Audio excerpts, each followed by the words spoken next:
Hey everybody, it's Scott Shetler and welcome to this week's episode of Strength and Health TV. This week I want to get back into looking at some exercises, and we're going to talk about the deadlift specifically this week. So what I want to do is start by talking about the lift as well as some of the mistakes that I see a lot of the people that I train and some of the lifters I train making in the gym, and some of these minor corrections. Talk about the technique of each of the two variations, primary variations of the deadlift, and then finish with a little demonstration on one technique that I find really effective when it comes to building the lift. First of all, the deadlift is probably my favorite lift. One, because I suck at bench pressing, and two, because I just love the simplicity of the lift. It's just the bar on the ground, you pick it up or you don't pick it up. You know, there's not as much technical stuff associated with the lift as there is the squat and the bench press. So it's just a fun lift to do, and it's a relatively safe lift. It's not like you're going to get pinned underneath the bar if you miss the weight. So it's just fun to walk up to the bar and see if you pick it up or not. That being said, I also feel that, I hate using the term functional, but I really feel the deadlift is one of the most functional lifts. It does reinforce proper lifting patterns. It strengthens up almost the entire body, and it's just something that is, like I said, it's simple to perform and easy to do. But with that being said, there are a few key pointers that can really make or break the lift. Now there's two primary variations that you hear about when you talk about the deadlift, or stances rather, and at least as it equates to powerlifting, and that's the conventional stance and the sumo stance. The difference between these two is the conventional stance, you're generally standing with your feet about hip width, sometimes a little bit closer, somewhere around hip or shoulder width, and you're holding the bar with your hands on the outside of your legs. The sumo deadlift, you're standing with your feet wide, generally wider than shoulder width, sometimes very wide, and you're holding the bar with your arms between your legs. There's pros and cons to each, and really what determines what stance you use has a lot to do with your personal strengths, your weaknesses, your leverages, and just where you feel overall the most comfortable. Unfortunately, the sumo deadlift does get a little bit of a bad rap. Some people call it a cheating lift, or that it's not, legit deadlift, which I think is completely and utterly stupid. When you're doing a lift, you're really trying to find the best leverages that work for your body structure, your body style, and your strengths. And as far as I'm concerned, if it's allowed in competition, it's not cheating. Like I said, there's pros and cons to each. If you're just training without competition as a goal, I would say use both lifts. Even if you are training for competitions, I'd say use both lifts. We rotate both sumo and conventional stance deadlifts into the variations of the lifts that we train. We use a lot of variations of the deadlift. We pull with the bar on different heights of mats or blocks. We pull out of the rack, off the pins. We do deficit deadlifts. We do reverse band deadlifts. We do sumo and conventional stance. I mean, we try to bring a lot of variety into the lift so that we build up all the muscles associated with both styles of the lift, and then the one that we're strongest with, that's the one that we're going to use in competition, because obviously the goal of competition is to lift the most weight. But if you're just training for strength, I'd recommend using both variations of the lift in and out of your training for a little variety, as well as to build the various muscles that are brought into play in each of the lifts. Now the conventional stance deadlift, where you're standing with your feet about hip width, sometimes closer, but somewhere about hip width, this tends to be a little bit more stressful on the back and utilizes the hamstrings to a great degree.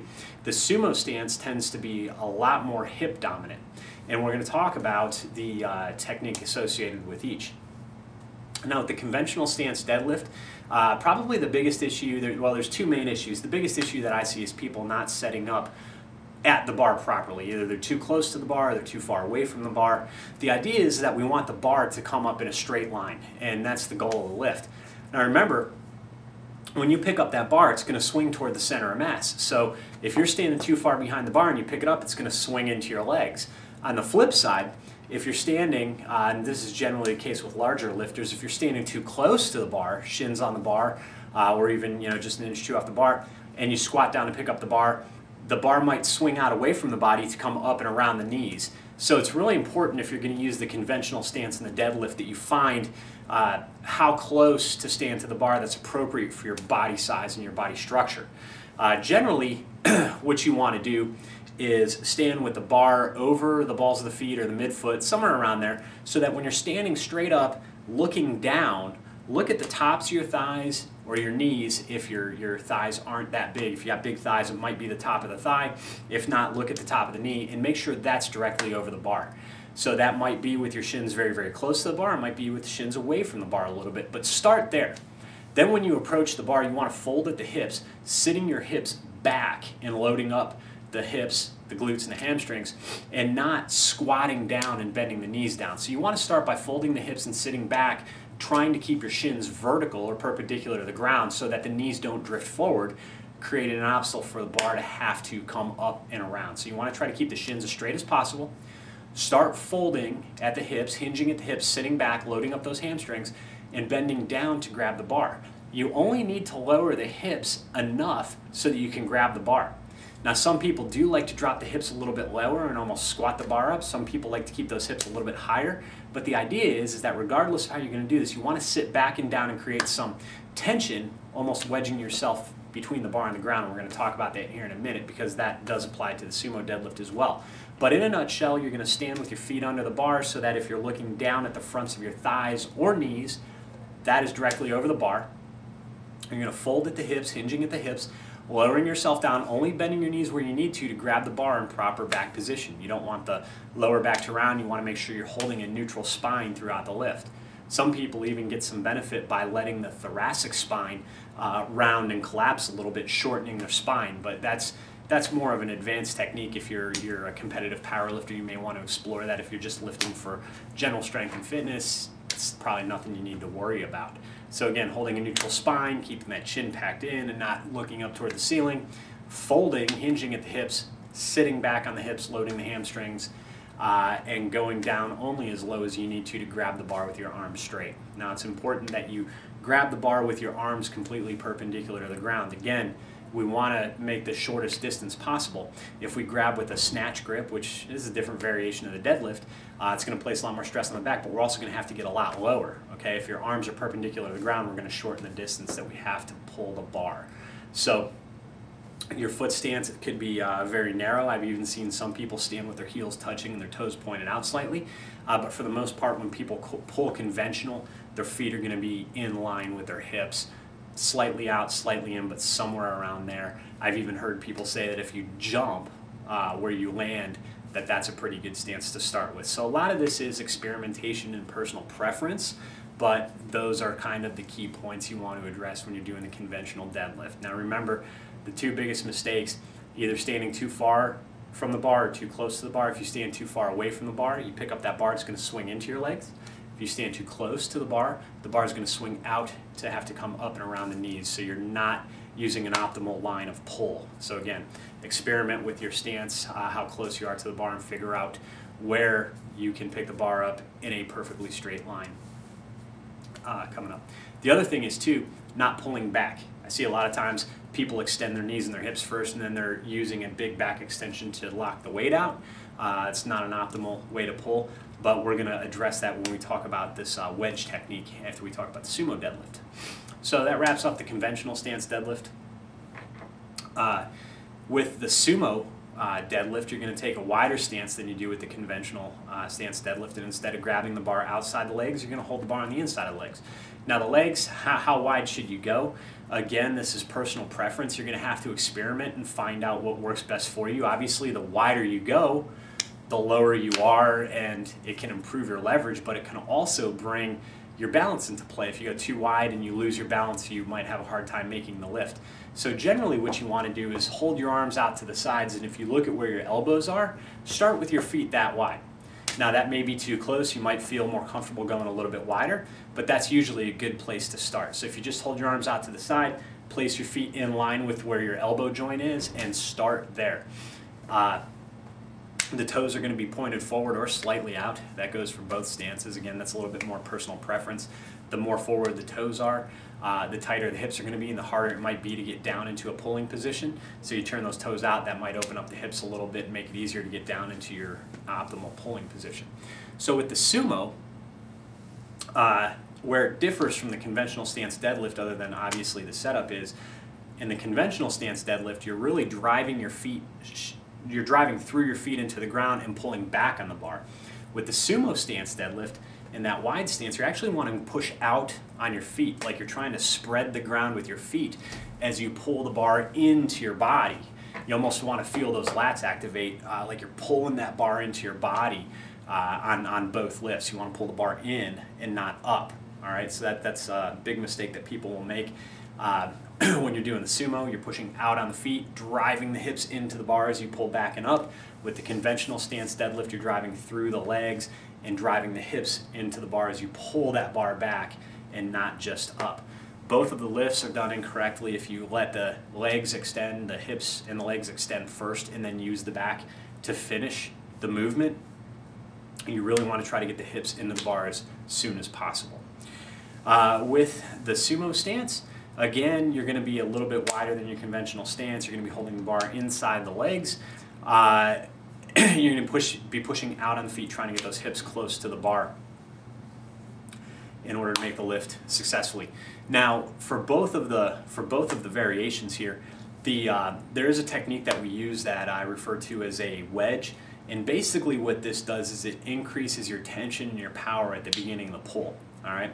So when you bend down to grab the bar, you want to squeeze the bar as tight as you can, lock the elbows, create a lot of tension in the upper body, and let that spread down into your lower body, and actually use the bar to pull yourself back, to load, to pull the hips down, regardless of the stance you're using. If you're using the conventional stance, you're going to load the hips by sitting back behind the heels so that you're almost leveraging your body against the bar, so that you don't get trapped trying to pull the bar straight up, but you're actually pulling back by wedging your hips back behind your heels. In the sumo stance, you're going to grab the bar, pull your hips down, raising the chest and the head up, and that's going to create a lot of tension. And in both stances, what you're going to find is that when you wedge yourself between the bar and the ground, that it almost elevates the bar. It almost lifts the bar, it like pre-lifts the bar. Then all you have to do is drive the hips into the bar, and if you're pulling sumo, pushing out on the feet, driving the hips in the bar, pulling conventional, just driving your feet into the ground as you pull back and leverage your body against the bar. So remember, that wedge technique really allows you to emphasize the pull back into the deadlift, and that will help avoid the hips coming up too fast and then having to use the back to lock out the weight in either lift. So those are just some of the common mistakes that I see with the sumo and conventional deadlift and the basics of good technique. Now, as with any lift, different body sizes, different body structures, you're going to have to play around within those parameters to find what works best for you individually. But these basic bullet points are a really good place to start. So what I want to do now is demonstrate how to set up the conventional and the sumo stance deadlift and apply that wedge technique that I talked about, because I do find a lot of success using that wedge at the start of the lift, not only with myself but with a lot of the lifters that I train. I've had some people pull some pretty decent deadlifts in here. I got a girl right now who's pulling very close to 400. I've got one of my heavier lifters. He's broken 600, and he's getting close to 700 in some of the special variations that we pull. I've got a very light lifter who at 111 pounds pulled 440 pounds body, or 440 pounds on the bar. He's pulled over 450 in training. So we've been able to put together some pretty good deadlifts in here, and these are the techniques that we apply and that have been really successful for us. So hopefully this helps out your deadlift, and let's get over on the bar and put some of these into practice.